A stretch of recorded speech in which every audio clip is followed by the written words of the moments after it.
이스라엘이라는 나라는 다른 나라들과 구별되는 특별한 이 정치 형태를 가지고 있습니다. 왕이 없다는 것이죠. 모든 나라들은 왕이 있는데 이스라엘은 왕이 없는 그런 형태의 나라를 오랫동안 유지합니다.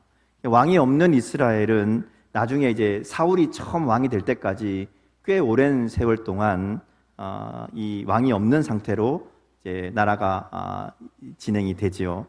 그렇다고 해서 지도자가 없는 건 아닙니다. 모세가 있었고요. 또 가나안 정복 때에는 여호수아가 있었습니다. 여호수아가 죽은 다음에는 사사들이 있었고요. 또 하나님이 세우신 제사장들이 함께 이 일을 도와서 백성을 다스리고 또 나라를 재판을 하고 이런 이 왕의 역할을 감당하는 그런 모습들을 우리가 보게 됩니다. 오늘 본문 우리가 17장 읽었는데요. 바로 앞장인 16장에도 보면 가나안 땅에 들어갔을 때에 그들 가운데 재판장과 이 지도자들을 세울 것을 말씀하시는 내용이 나오기도 합니다. 자, 이스라엘이 이렇게 특별히 왕이 없는 나라의 형태를 가지게 된 것은 하나님이 왕이 되셔서 다스리는 나라이기 때문에 그렇습니다. 이 당시에 다른 나라들은 다 왕이 있었거든요. 왕이 다스리는 대표적인 게 애굽의 바로 왕이고요. 또 가나안 땅에 들어갔을 때도 보면 그 땅에 있는 무슨 왕과 싸워서 이기고 이런 얘기들이 많이 나오잖아요. 다 왕이 있는데 이스라엘만 왕이 없습니다. 왕이 없는 이유는 하나님이 왕이시라는 것을 보여주기 위함이라고 할 수 있습니다. 이스라엘이 이 나라의 어떤 형태를 갖추게 된 것은 아마도 이 출애굽 이후라고 생각을 합니다. 그래서 시내산에서 하나님과 언약을 맺은 이후 그들의 모습이 나라에 가깝게 되지 않았나 이렇게 봅니다. 그때 보면 하나님과 이스라엘이 언약을 맺으면서 하나님은 그들의 하나님이 되시고 그들은 하나님의 백성이 되는 약속을 맺지요. 그리고 그들이 하나님의 백성으로 살아갈 수 있도록 살아가기 위한 방법, 법을 알려주시는 것이 그 레위기 또 우리가 알고 있는 신명기 내용입니다. 근데 이 내용을 보면 여기 단순히 어떤 하나님, 그러니까 신과 인간의 관계를 규정하는 법이 아닙니다. 종교적인 법만 있는 게 아니라 거기에는 삶의 모든 법이 포함되어 있습니다. 백성을 다스리는 것, 그리고 일상의 삶을 살아가는 것, 또 문제가 있을 때 그 문제를 해결하는 이 사법적인 그런 내용까지 다 담겨 있는 그야말로 삶 전체를 총괄하는 그런 법이라고 할 수 있습니다. 그러니까 하나님과 이스라엘의 관계는 단순히 신과 신을 섬기는 백성의 관계가 아니라 하나님이 왕이 되시고 이스라엘 백성은 그들의 하나님의 백성이 되는 이 종교적인 것뿐은 아니라 삶 전체를 포괄하는 왕으로서의 하나님을 보여주는 그런 특별한 모습을 가지고 있다 하는 것이죠. 하나님은 이스라엘 백성이라는 이 민족을 통해서 하나님이 다스리는 나라, 하나님이 왕이 되는 나라가 어떠한가 하는 것을 모든 나라들에게 보여주기 원하셨다는 것이죠. 하나님 나라가 무엇이냐 알려주기 원하셨다라는 겁니다. 우리가 한 가지 생각해 볼 것은 하나님의 나라는 영토나 지역을 의미하는 게 아니라는 것이죠. 이스라엘 민족이 하나님의 백성이긴 하지만 이스라엘 민족이 사는 그 땅이 하나님 나라라는 의미는 분명히 아닙니다. 하나님의 나라는 하나님의 다스리심이 이루어지는 자리가 하나님의 나라입니다. 성경에 보면 그래서 하나님의 나라를 하나님의 다스리심을 인정하는 사람들이 있는 곳, 하나님의 통치를 받아들이는 그 자리, 그곳이 바로 하나님의 나라라고 말씀합니다. 그래서 예수님도 기도를 가르쳐 주시면서 하나님의 나라가 오게 하시기를 기도하셨고 하나님의 뜻이 이루어지기를 기도하라고 말씀하셨습니다. 생각해 보면 하나님의 나라는 하나님의 뜻이 이루어지는 곳, 하나님의 다스리심이 일어나는 곳, 그것이 바로 하나님의 나라라는 것이죠. 그래서 하나님의 백성으로 살아간다는 것은, 하나님 나라의 백성으로 산다는 것은 그 삶 속에 하나님의 다스리심, 하나님의 뜻이 이루어지고 있다는 이야기입니다. 우리가 하나님 나라의 백성이라면, 내가 하나님 나라의 시민으로 살아간다고 말하려면 우리 가운데 하나님의 다스리심이 분명히 이루어져야 됩니다. 하나님의 뜻이 내 삶 속에 이루어지도록 순종하는 삶을 사는 그 자리가 하나님 나라라는 겁니다. 오늘 저와 여러분의 삶의 모든 자리가 하나님의 뜻이 이루어지는 하나님의 나라가 되는 복을 누릴 수 있기를 주님 이름으로 축복합니다. 자, 오늘 말씀에 보면 이제 14절에 보면 그들이 왕을 세워야겠다라는 생각이 나게 될 것이다, 이렇게 말씀합니다. 자, 이스라엘 백성의 특징이 왕이 없는 것이고, 왕이 없는 것은 하나님이 왕이 되시는 것이라고 이야기했습니다. 자, 그런데 그렇게 살다 보니까 이스라엘 백성들이 세상에 왕이 있는 나라를 부러워하게 되는 겁니다. 우리에게도 왕이 있어야 되겠다, 이런 생각이 들 때가 있을 것이다 라는 것이죠. 자, 이 얘기는 지금 문제가 아닙니다. 앞으로 있을 이야기입니다. 사실 신명기 말씀은 대부분 현재의 문제를 이야기하는 것이 아니라 앞으로에 있을 이야기들을 얘기하는 거죠. 너희가 가나안 땅에 들어가거든 그 땅을 차지할 때에, 그 땅에 살 때에, 그 땅에서 모든 것을 풍요롭게 누리게 될 때에, 이런 전제들이 있습니다. 그러니까 미래에 일어날 일들을 이야기하는 겁니다. 오늘 이 본문도 마찬가지입니다. 왕을 세우고 싶다는 생각이 들거든, 그런 생각이 들 때에 이 말씀을 기억하라고 미리 주시는 겁니다. 하나님이 왜 미리 말씀하셨는가 하면 이것이 그들에게 늘 고민이 되는, 그들을 늘 왔다 갔다 하게 만드는 그런 질문이 될 것을 아셨기 때문에 그렇습니다. 잘 우리가 생각해 볼 것은 그들이 왜 이런 질문, 왜 이런 마음을 가지게 되었을까 하는 겁니다. 이스라엘 백성들이 왜 우리에게도 왕이 있어야 되겠다, 이런 생각을 하게 되었을까 하는 것이죠. 실제로 이스라엘 백성들이 역사에서 왕을 세워야 되겠다, 이것이 공식적으로 나타나는 것이 사무엘상 8장입니다. 사무엘 시대에 그들이 실제로 왕을 요구하거든요. 한번 볼까요? 사무엘상 8장 5절 말씀을 같이 읽겠습니다. 자, 같이 읽습니다. 시작. 그에게 이르되 보소서, 당신은 늙고 당신의 아들들은 당신의 행위를 따르지 아니하니 모든 나라와 같이 우리에게 왕을 세워 우리를 다스리게 하소서 한지라. 자, 여기 보면 왕을 세우는 이유를 이야기합니다. 왜 왕을 세워달라고 이야기하는가 하면 사무엘이 늙었다라는 겁니다. 그죠? 그리고 또 한 가지는 사무엘의 아들들을 후계자로 세웠는데 그 아들들이 사무엘 같지 않다는 겁니다. 하나님의 말씀을 순종하고 하나님의 뜻을 가르치고 하나님의 뜻대로 백성들을 다스리는 그런 사람들이 아니다라는 것이죠. 그래서 다른 사람 세워주십시오, 뭐 이런 이야기로 읽힙니다. 그런데 이 상황이 이렇게만 읽어보면 뭐 정당한 것 같죠. 사무엘 같은 지도자가 있는 게 당연하고 사무엘 같지 않은 그 아들들이 지도자 되는 것이 마땅하지 않으니까 다른 사람 세워달라고 요구하는 게 정당해 보입니다. 근데 이 얘기를 들은 사무엘이 기뻐하지 않습니다. 하나님도 좋아하지 않습니다. 볼까요? 여기 보면 사무엘이 이 문제를 가지고 하나님 앞에 기도합니다.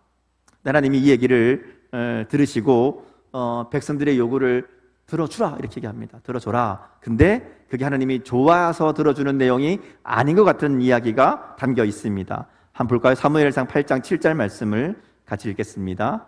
자, 시작. 여호와께서 사무엘에게 이르시되 백성이 내게 한 말을 다 들으라. 이는 그들이 너를 버림이 아니요 나를 버려 자기들의 왕이 되지 못하게 함이니라. 자기 보면 우리가 두 가지 사실을 확인할 수 있습니다. 하나는 사무엘이 왕은 아니지만 왕과 같은 역할을 했다는 겁니다. 왕처럼 그들을 다스리는 일들을 했다는 거예요. 그래서 사무엘은 다른 지도자, 새로운 왕을 세워달라는 것을 자신에 대한 불신임으로 생각한 것 같아요. 백성들이 나를 싫어하는구나, 이제 내가 아니라 다른 왕을 원하는구나, 이렇게 생각했던 것 같아요. 왜냐하면 하나님이 사무엘에게 그러거든요. 야, 너 마음 상해하지 마라. 근데 너를 버리는 게 아니다. 너한테 지금 그러는 거 아니다. 이렇게 얘기하시는 거잖아요. 그러니까 이 사무엘이 아마 그런 역할을 했다라는 것을 우리가 알 수 있게 되고요. 또 한 가지는 백성들이 왕을 요구하는 것이 단순히 우리가 생각하는 것처럼 그냥 사무엘과 같은 좋은 지도자를 원하는 것이 아니라는 것을 알게 됩니다. 왜냐하면 하나님이 이 일은 나를 버림이다, 이렇게 말씀하거든요. 나를 버리는 것이다. 자, 왜 하나님이 이렇게 말씀하시는가 하는 것을 그 다음 백성들의 이야기를 보면 우리가 좀 알게 됩니다. 다음 나오는 이야기가 사무엘상 8장 19절에서 20절 말씀인데요. 자, 같이 한번 보겠습니다. 같이 읽겠습니다. 시작. 백성이 사무엘의 말 듣기를 거절하여 이르되 아니로소이다. 우리도 우리 왕이 있어야 하리니 우리도 다른 나라들 같이 되어 우리의 왕이 우리를 다스리며 우리 앞에 나가서 우리의 싸움을 싸워야 할 것이니이다 하는지라.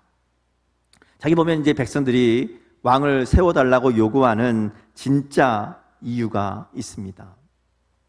그들은 이제 우리가 앞에 읽진 않았지만 앞부분을 보면 하나님이 그들에게 왕을 세웠을 때의 부작용에 대해서 말씀하는 내용이 나옵니다. 그 말을 거절했다 이렇게 나오는 거예요. 거절했다. 그리고 우리에게는 다른 왕이 있어야 됩니다. 다른 나라들 같은, 다른 나라와 같은 왕이 있어야 되겠습니다. 이렇게 계속 주장한다는 것이죠. 근데 그들이 원하는 왕이 뭐냐를 생각해 보면 한마디로 자신들을 위해 싸워줄 왕입니다.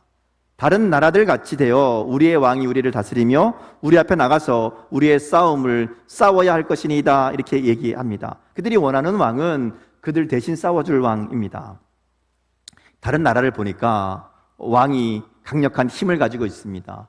군대도 있고 재물도 많이 있습니다. 그래서 그 강력한 힘을 가지고 다른 나라와 싸워서 재물을 얻기도 하고 또 사람들을 잡아다가 노예로 나눠주기도 합니다. 또 다른 나라가 공격할 때에는 나가서 싸워서 그 공격을 막아주기도 한다는 것이죠. 지금 이스라엘 백성들이 원하는 것이 바로 그런 왕이라는 겁니다. 자, 지금까지 이스라엘의 왕은 아니지만 이스라엘의 지도자는 하나님의 뜻을 가르치고 하나님의 말씀대로 살도록 다스리는 지도자였습니다. 그죠? 모세도 그랬고 여호수아도 그랬고 사사들도 그랬고 사무엘도 그랬습니다. 그 중요한 일이 뭔가 하면 하나님의 뜻을 가르치고 그 뜻대로 살아가도록 그렇게 나라를 이끄는, 백성을 이끄는 사람이었습니다. 근데 지금 백성들이 요구하는 왕은 자신들에게 유익을 주고 자신들의 문제를 해결해 주고 자신들이 원하는 것을 이루어 줄, 자기들 대신 싸워줄 왕을 원한다 하는 것이죠. 자, 그런데 문제는 왕이 그렇게 힘이 있으려면요, 많은 백성이 왕의 군대가 되어야 되고요, 또 왕에게 많은 재물이 있으려면 백성들이 다 세금으로 바쳐야 됩니다. 왕이 강해지면 강해질수록 백성은 힘들어질 수밖에 없는 것이 왕이 있는 나라의 구조라는 것이죠. 하나님이 세상 나라들과 같은 왕을 세울 때에 너에게 있을 부작용, 그들에게 있을 부작용에 대해서 사무엘상 8장 11절에서 18절까지 쭉 이야기하십니다. 거기 보면 사무엘에게 왕을 세워줄 것을 허락하시면서 왕이 세워졌을 때에 문제들에 대해서 이야기합니다. 세상 나라들처럼, 세상 다른 왕들처럼 너희도 왕이 세워지면 그 왕이 너희를 노예처럼 부리고 너희 돈, 너희 재산과 너희 자녀를 빼앗을 것이라고 이야기합니다. 그리고 그때에는 하나님께 부르짖어도 하나님 응답하지 않을 것이다, 이렇게 경고까지 합니다. 근데 그들이 이 하나님의 말씀을 거절했다, 이렇게 나오는 거거든요. 하나님은 자신들의 유익만을 생각하면서 자신들이 얻을 것만 생각하면서 다른 나라 같은 왕을 요구하는 이스라엘 백성들에게 오늘 말씀을 들려주시는 겁니다. 다른 나라 보니까 괜찮아 보이거든요. 멋있어 보이고 힘도 있어 보이고 뭔가 얻는 것 같고 좋아 보이거든요. 그래서 우리도 그렇게 살아야 되겠다, 우리도 그렇게 살면 좋겠다, 이런 마음을 가질 때에 오늘 말씀을 기억하라는 겁니다.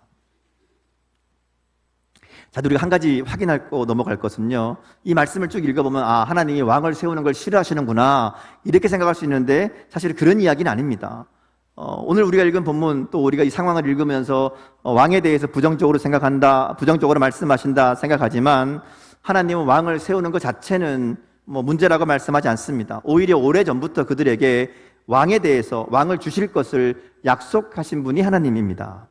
창세기 17장에 보면 아브라함의 이야기가 나오는데요, 하나님이 아브라함에게 복을 주시면서 복을 약속하시는 내용이 나오는데 그 중에 보면 이런 내용이 나옵니다. 아브라함의 자손을 통해서 민족을 만드시고 왕들이 나오게 하시겠다, 이렇게 얘기해요. 그러니까 그 백성, 이스라엘 아브라함의 자손 중에 왕이 나오게 하실 것을, 왕을 세울 것을 약속하시는 겁니다. 야곱에게도 동일한 약속을 주세요. 창세기 35장에 보면 왕들이 내 허리에서 나올 것이다. 이 허리라는 게 제 자손들을 이야기하거든요. 그러니까 너의 자손 중에 왕이 있을 것이다, 이렇게 말씀합니다.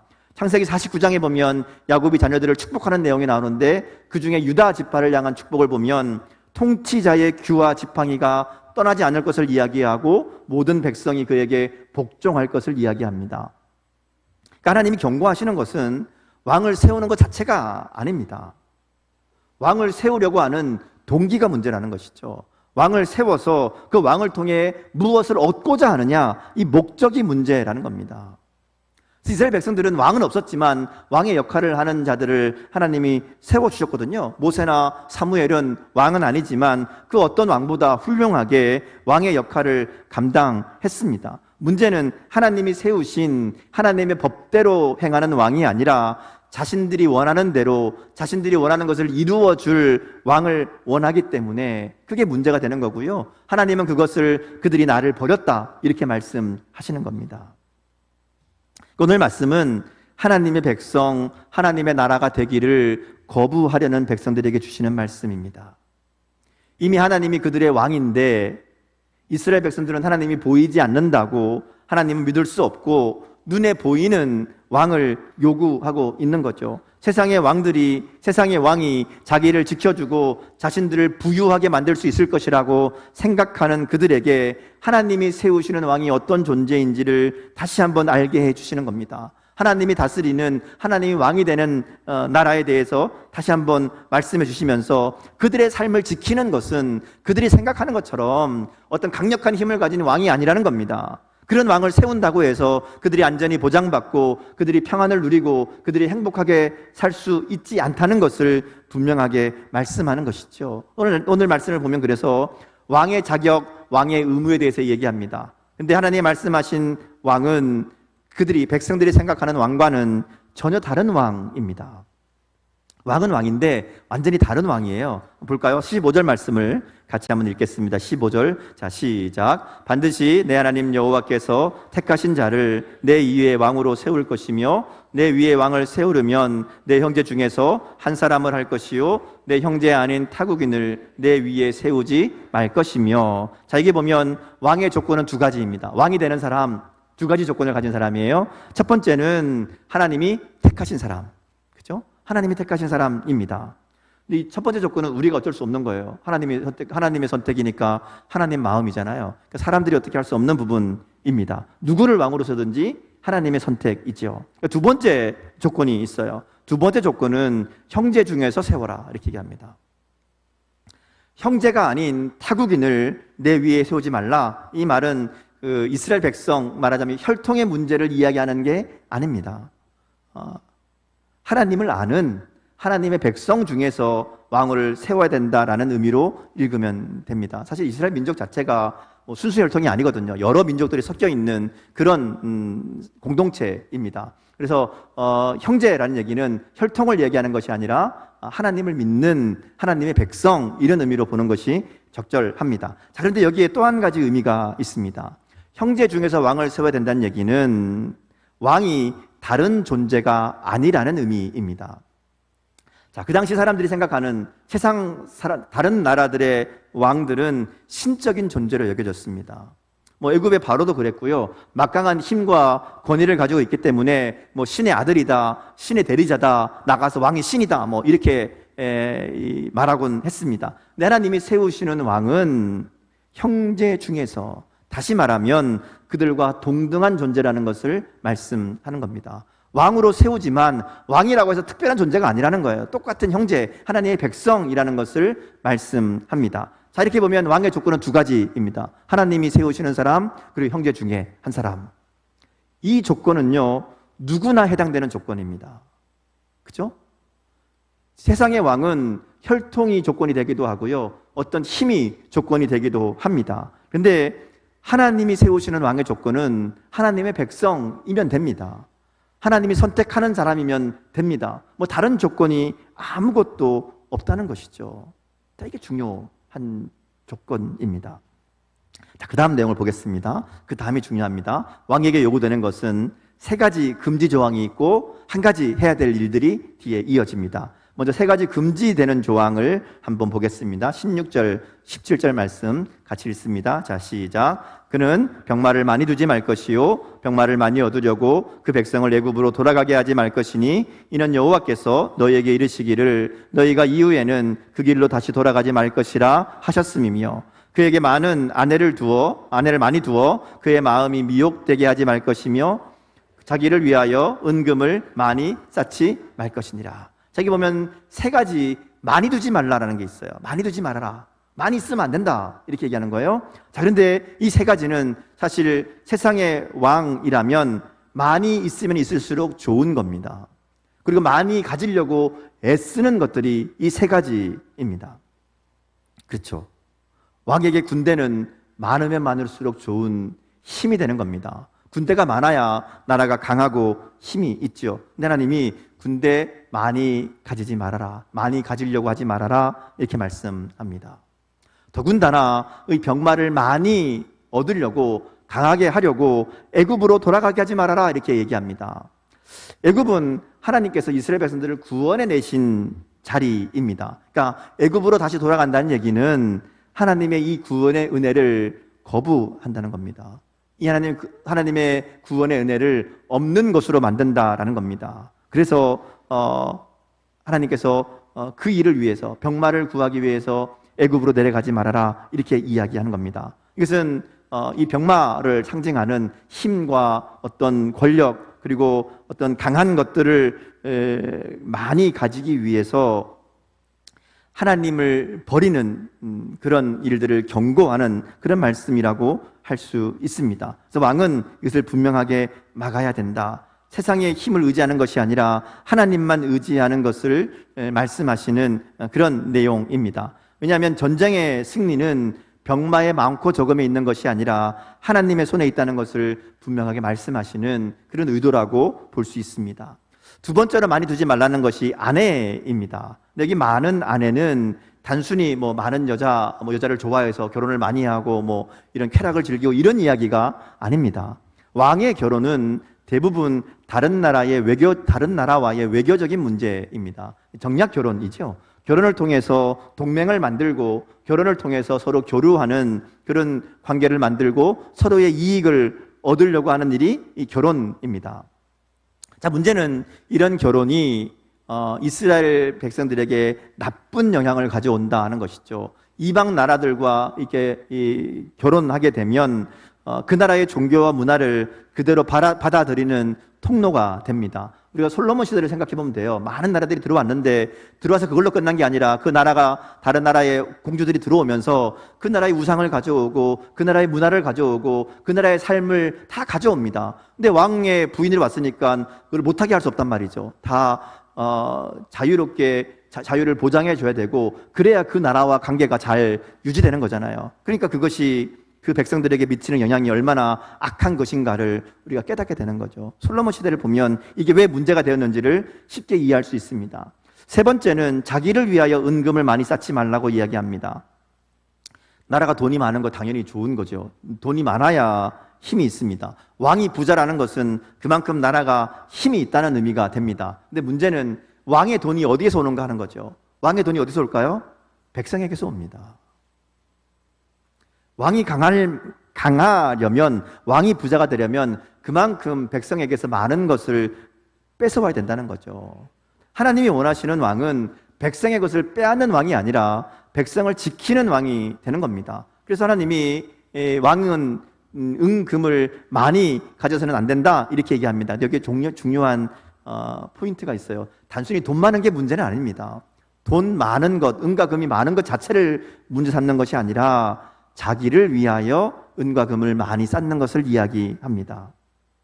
자기를 위하여, 왕이 자신만 위하여 이런 일들을 해서는 안 된다라는 것을 이야기합니다. 이 자기를 위하여 부를 쌓는 것도 병마와 마찬가지로 하나님 대신에 다른 것들을 의지하는, 군대를 의지하고 물질을 의지하는 것을 경고하시는 그런 말씀이라고 할 수 있습니다. 말씀드린 대로 이 세 가지는 많으면 많을수록 좋은 겁니다. 하나님 분명히 이것을 많이 하지 말아라, 많이 가지지 말아라, 그것을 많이 하려고 애쓰지 말아라 이렇게 말씀합니다. 왜냐하면 그것으로 이스라엘이 부유해지거나 강해지는 것이 아니라 하나님만 의지할 때 하나님께서 그들을 지키시고 풍요롭게 만든다는 것을 그들이 기억하기 위해서 이렇게 말씀하시는 것이라고 할 수 있습니다.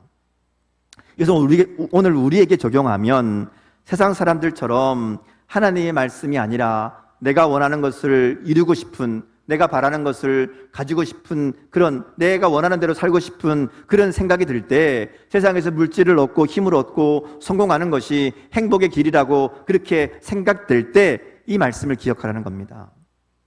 그리고 이어지는 말씀은 왕이 반드시 해야 될 일에 대해서 이야기합니다. 18절, 19절 말씀 함께 보겠습니다. 같이 읽습니다. 자, 시작. 그가 왕위에 오르거든 이 율법의 등사본을 레위 사람 제사장 앞에서 책에 기록하여 평생에 자기 옆에 두고 읽어 그의 하나님 여호와 경외하기를 배우며 이 율법의 모든 말과 이 규례를 지켜 행할 것이니라. 자, 하나님이 왕이 되는 자에게 원하시는 첫 번째는 뭐예요? 말씀을 기록하라는 겁니다. 직접 기록하라고 얘기합니다. 보통 그때는 인쇄가 없으니까 다 적는 게 맞습니다. 다 필사하는 건데요.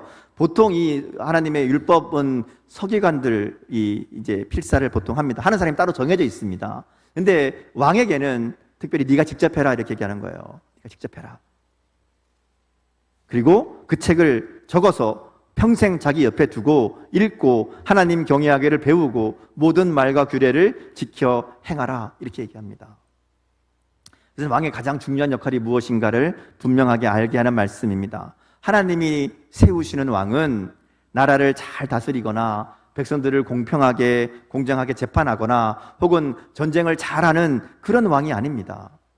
하나님이 원하시는 왕은 하나님 말씀을 가까이 하는 왕입니다. 말씀을 통해서 하나님 경외하는 법을 배우고 하나님의 말씀을 지켜 행하는 사람입니다. 그러면 교만하지 않게 될 것이고 하나님이 그 나라를 오랫도록 지키실 것이라고 20절에서 약속하고 있다는 것이죠. 이렇게 보면 하나님이 세우시는 왕은 다른 사람이 아닙니다. 백성 중에서 하나님 섬기는 일에 가장 모범이 되는 사람, 하나님을 잘 섬기는 사람, 그리고 백성들로 하여금 하나님을 잘 섬기도록 하나님만 의지하도록 그렇게 앞장서는 사람이라고 말할 수 있습니다.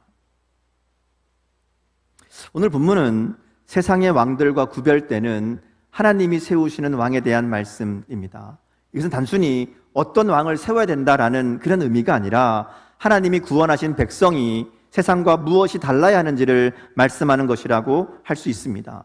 왕이 없는 나라로 세상 속에서 하나님이 왕 되심을 드러내는 그런 이스라엘이 되기를 원하셨던 것처럼 왕을 세우더라도 세상과 다른 왕으로 하나님의 나라가 어떤 것인지를 모든 나라에게 알게 하시려는 그런 말씀이라고 할 수 있다는 것이죠. 그리고 이것은 오늘 모두가 스스로 자기가 왕이 되어서 살아가는 이 세상에서 하나님의 부르신 우리들이 어떻게 살아가야 될 것인가를 알게 하시는 그런 말씀입니다. 우리는 자신의 욕심을 위해 스스로 왕이 되어 살아가는 사람들과 분명히 다른 존재로 하나님이 부르신 사람들이라는 것이죠. 하나님의 나라를 세워가야 될 하나님이 선택하신 왕이라고 할 수 있습니다. 하나님이 선택하는 왕의 조건은 따로 없다고 그랬잖아요. 하나님의 백성들 가운데 하나님이 선택하셔서 하나님이 왕으로 삼으십니다.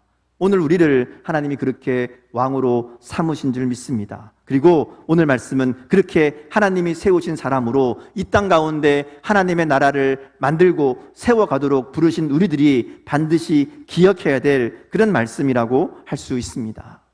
힘과 재물과 세상의 즐거움에 우리 마음이 미혹되지 않도록 우리의 마음을 잘 지켜야 됩니다. 다른 나라들을 바라보며 그들과 같이 되기를 원했던 이스라엘 백성들처럼 어리석은 삶이 되어서는 안 된다는 것이죠. 왜냐하면 그것이 당장은 좋아 보이고 당장은 멋있어 보일지 모르지만 그 나라는 영원하지 않기 때문에 그렇습니다.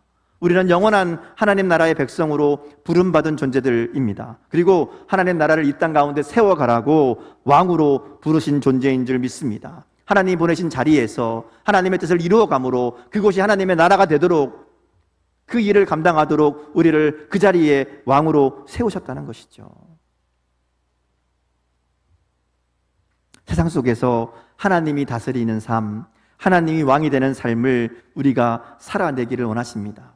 그래서 우리에게는요, 내가 살아가는 그 자리가 하나님의 다스리심이 이루어지는 하나님 나라로 만들 사명이 있습니다. 우리의 삶의 자리, 우리의 가정, 우리의 일터, 우리 교회가 하나님의 뜻대로 하나님의 뜻이 이루어지는, 하나님의 다스리심이 온전히 이루어지는 그 하나님 나라로 만들 사명이 우리 각자에게 있다는 것이죠. 그래서 오늘 말씀을 기억하면서 우리의 마음을 미혹하는 것들을 우리의 삶에 두지 말아야 됩니다. 세상의 힘과 물질과 즐거움을 마음에 두거나 그것들을 의지하는 삶이 아니라 오직 하나님만 의지하며 하나님의 뜻이 이루어지기를 구하며 하나님의 말씀을 지켜 행하는 삶이 되어야 된다라는 것이죠. 하나님의 뜻을 이루는 방법은 내가 말씀에 순종하는 겁니다. 내가 하나님의 말씀에 순종할 때 그 자리에 하나님의 뜻이 이루어지는 것이고요, 그곳이 하나님의 나라가 되는 겁니다. 그러면 하나님께서 우리에게 베푸신 은혜의 자리에서 하나님이 주신 왕의 사명을 잘 감당하는 삶이 될 줄 믿습니다. 오늘 우리에게 하나님이 우리를 보내신 삶의 자리를 하나님의 뜻이 이루어지는 하나님 나라로 세워가는, 하나님이 세우신 왕으로 살아가는 저 여러분 될 수 있기를 주님의 이름으로 축복합니다. 함께 기도하겠습니다.